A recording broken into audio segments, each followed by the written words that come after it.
So we had a mixed bag today in the stock market, guys. We had the Russell break even. The NASDAQ went down 0.25% as the S&P went up about 0.25%, as the Dow Jones did the best today, went up 0.7%, and the VIX went down about 1.3%. So in this video, we have to break down the markets. We're going to go over some earnings and a couple of stocks that I'm looking at right now in the market. So sit back, relax, hit that like button, subscribe if you guys find value, that is, and make sure to get your 10 stocks from Moomoo and your 12 stocks from Webull. All those free stocks are linked down below, and let's dive into the video. So like I said, mixed bag overall in the markets today. And did you guys see this massive drop? I mean, talk about volatility today. The VIX, funny enough, the VIX went down, but we had a lot of volatility today, regardless of what the VIX is saying. Look at this. We had a massive drop from about 431. What was that? 431.70. That was at about 2 p.m. on the East Coast. We dropped all the way down to 428 in the span of 30 minutes. We lost 0.8% in 30 minutes, which is not a crazy amount where it's like a bombshell, but it is a pretty decent amount in only 30 minutes. And we then saw a rebound into the close here on SPY. And you can see the same exact thing on Triple Q, which goes to show the strength that the bulls have right now. We got a big run up, 334.40. We're at a high here on the 5-day chart, on the 10-day chart, 20-day chart. You guys see that very clear. And we pulled back, and the fact that, again, buyers came in right around 3 o'clock, power hour. We had a pretty good power hour, nice recovery. That goes to show, again, the bulls are still strong right now, in my opinion. And look at this. We hit, and mind you, we held a higher low at power hour, beginning of power hour at about 3:30. Then we ran all the way to 3:32 at close. So at this point, we have to watch what's going to happen on Triple Q at about 334.40. That is the high from today. So tomorrow, let's see if bulls are really still in charge. Are we going to go up yet again, test that high? Or actually not even yet again, because today was a red day, but are we going to go up and break that high, go 340? And mind you, 340 is a big level here on Triple Q on the 4-hour chart.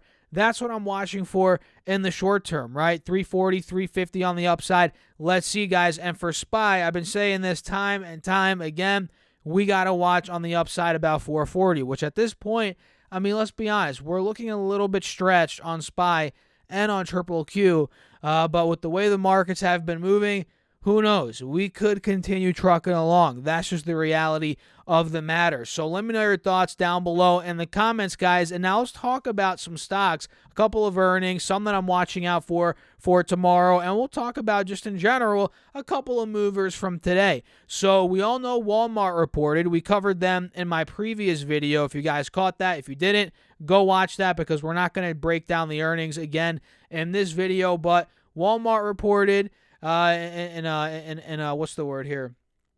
In short, to make a long story short, right? That's what I'm trying to say. Walmart reported, and the stock shot up 5%. They double beat, closed at about $140, and you can see here the ascending triangle is still playing out, obviously. And at this point, I feel like, and I said this before, I'll say it again, I feel like it's overbought. I think we need to see a bit of a pullback, maybe a retest at about 130, 133, and we'll see what it does from there. Maybe we don't even get a pullback. Who really knows at the end of the day? Maybe this continues ripping, which in that case, the next main resistance that we have to watch, the next gap on the upside here is, as you guys can see, right around 145. That was the top from the middle of December throughout the middle of January, all throughout the middle of March, right? Before we ended up breaking out to about 160, then we tanked to 117. So now that we're moving above 135, if we crack 140, all right, maybe we do go up to 145 with no pullbacks. But time will tell. We shall see here on Walmart, guys. And Home Depot is one that we didn't talk about earlier, which is also breaking out. Look at this. If I pull up clear the drawing set, you guys saw what I just had there, but if I redraw it, this was an ascending triangle that we called out a couple of videos ago, and we outlined it, right? And I said if we do take out 315 on Home Depot, which we did, we're going to be at a multi-month high. We're going to see that leg up. And today, lo and behold, earnings came out, 4% Green Day. And I didn't play it because I always say I don't gamble on earnings anymore. But it doesn't matter. It's still played out. It's breaking out. And now I'm going to be watching for a pullback on Home Depot as well. So let me go back down here and see what they did again because I forget and I don't have it written down. Sorry about that, guys.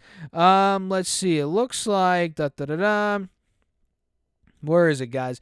They did, all right, here it is. EPS of $5.05 versus $4.95 estimated, so they beat on EPS, and they beat on sales. That's right, double beat. $43.8 billion versus $43.4 billion, and U.S. same-store sales were up 5.4% ahead of that 4.8% estimate, and Q2 same-store sales in general were up 5.8%.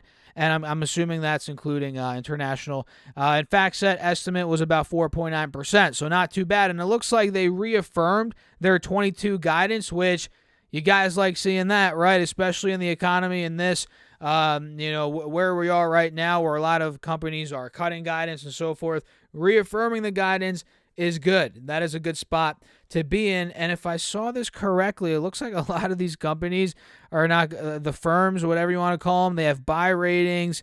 Actually, never mind. Jefferies lowered the price target. Let's see here. But Truist raised the price target. They both have buy ratings, though. So Piper Sandler raised the price target.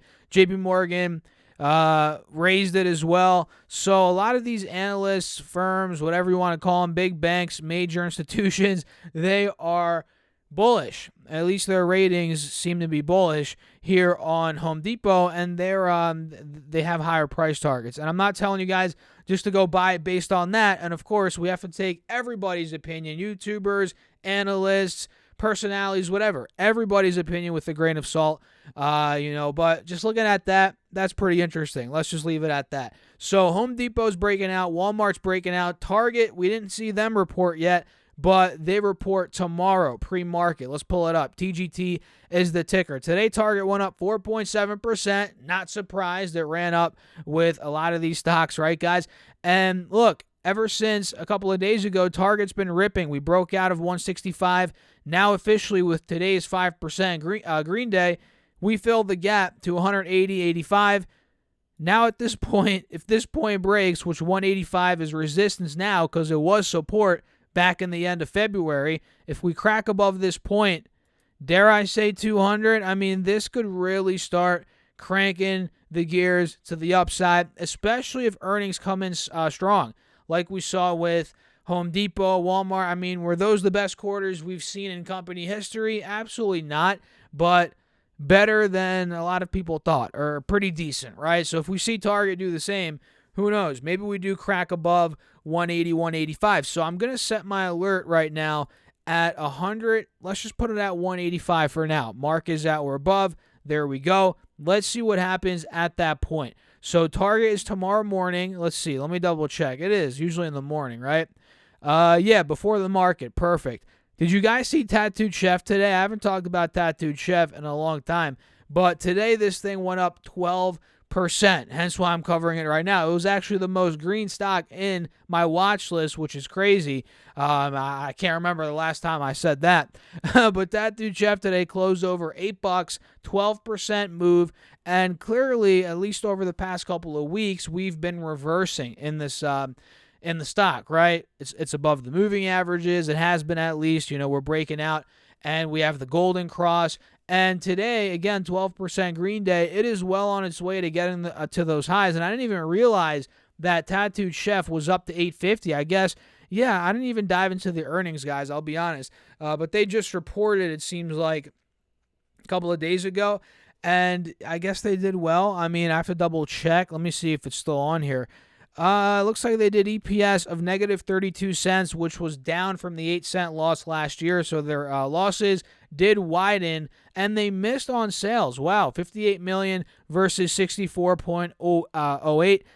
And what's this saying here? Lowers gross margin guidance, not good. And they see, and from what I remember, Tattooed Chef's a very low gross margin business, very low margin business. It looks like revenue guidance 280 to 285 million versus 280 estimated. So revenue guidance right in line for the quarter, but they missed on the previous quarter, and losses year over year have widened, which is never something that you want to see. But with these small, high growth, in growth mode companies, it's the reality of the matter here. That's what happens. So Tattooed Chef is moving to the highs from the earnings report, 850. If that point breaks, who knows? Maybe we do get a big move in the stock. I mean, I'm sure the short interest is high. I haven't checked it in a while, but I think there's a lot of shorts in this one. So if we crack above that 850, I'm going to set my alert there right now. We might be going to $10. I'm not saying for sure. Guys. But the next gap we have here is 10, 1050. Watch out for it on Tattooed Chef. We also had ZIM report. Let's see what they ended up doing. ZIM, or did they not report? Or maybe I'm wrong on that, guys. Let me see here. I'm wrong. Yes, they reported, or rather, they report tomorrow. I misspoke there, guys. So tomorrow we have ZIM, which clearly it's making lower highs. We've covered this on the channel before. You can see here. If this ends up dumping, if we start moving under the moving averages, which as of now we are above both moving averages on the 4-hour chart, but if we start dumping under 50, 45, watch out below on ZIM, and who knows? This is it's going to go either way. We shall see how earnings look tomorrow morning on ZIM Integrated Shipping Services, and we also have Lowe's, guys, another big company. Lowe's went up 3% today. They report in the morning, so tomorrow morning, you got to watch out for Target, Lowe's, ZIM. Lowe's went up 3% on the day. It is overbought. I'm going to keep it real. It is overbought 100%. Based on today's action, we hit 220 roughly, 218 earlier in the day, and that pretty much filled the entire gap to where we were back in the end of March. So I would not be surprised if these earnings, I'm not saying they're going to be bad, but let's say they aren't as fantastic, or maybe the earnings are priced in.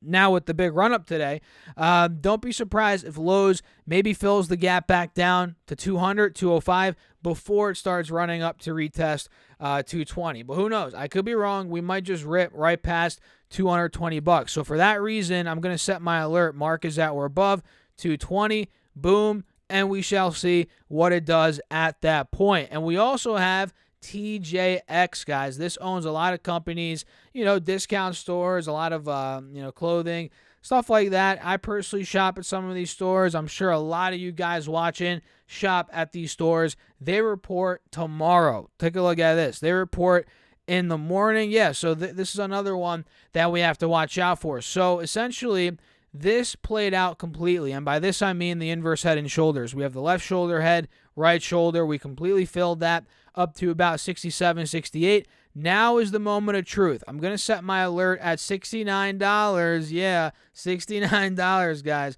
And we're going to see what it does from that point. If it breaks out of there, next gap is to about 72. And again, we have earnings tomorrow. Who in the world knows what is going to happen with these earnings? But these are stocks that I'm watching. These are a couple that are reported tomorrow that you guys have to watch with all your eyes, wide eyes, guys. We got to be completely aware with what's going on with these stocks. So if you stuck till the end, I appreciate you guys. Let's do some bonus stocks if you stuck till the end. Let me know your thoughts in the comments. And, of course, hit that like button if you haven't done so already. It really helps me out overall in the algorithm. So today we had Nordstrom do well. That's interesting. JWN ran up, which this is actually, wow, look at this. This is approaching a key spot. Nordstrom, $28 is where my alert's at. We're at close just a little under 27. They report in a couple of days here, and they're known to be extraordinarily volatile during earnings. I mean, look at 2 quarters ago what happened. They went from $19 to $28 the day after earnings. Last quarter they went from $19, $20 to about the same, $28. So now we're back at $28, right? If we crack above there on good earnings, 30s could be in the cards for JWM, no doubt about it. And let's quickly look at here the meme stocks, quote-unquote meme stocks. I know some of you guys get mad if I call them that, but GameStop looks like it cooled off a little bit. We have to see if it breaks 45. It went up 6% on the day. I think at one point when I filmed my last video, it was, 12%? Yeah, I think it was 12%. Now it's, again, 6%. So a lot of, we saw some profit taking, but doesn't mean it's over. Let's see if we crack back over $45 a share. AMC, let's see this one, guys. AMC, there we go. This is right around, what is it, 24, $25, 2.5% Green Day.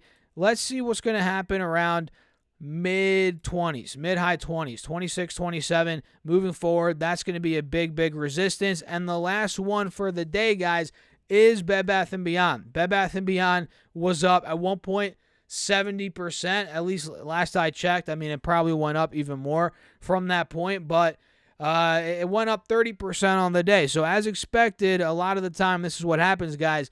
These stocks give back gains. A lot of people jump out. They take profits, which is why if you're riding this train all the way up and you're not locking in profits, you're getting greedy, you're going to get smoked. Trust me. That's happened to me plenty of times when I was a beginner. And you got to realize when you're messing with stuff like this, BBY or BBBY rather, not Best Buy, Bed Bath & Beyond, guys, AMC, GameStop, you got to be very quick, nimble. You got to get in and out, at least in my opinion, and take your profits and just forget about it. Don't just take your profits and stare at the screen and be like, oh, I got to get back in. I got to get back in, because then you're going to FOMO in again, and then that's when it's going to crash, right? So that's it. We'll wrap the video up there. If you enjoyed it, hit that like button. Make sure to subscribe. Check out my Patreon if you guys want all my moves, buy, sells, call outs, all that good stuff is linked down below. Morning videos as well. And don't forget to get your 10 stocks from Moomoo with a $100 deposit. Each of those could be valued up to $2,500, linked down below. And you could also get 12 stocks from Webull with any amount deposited, also linked down below. And with that being said, I'll see you guys in the next video. Thanks for watching as always. Peace out.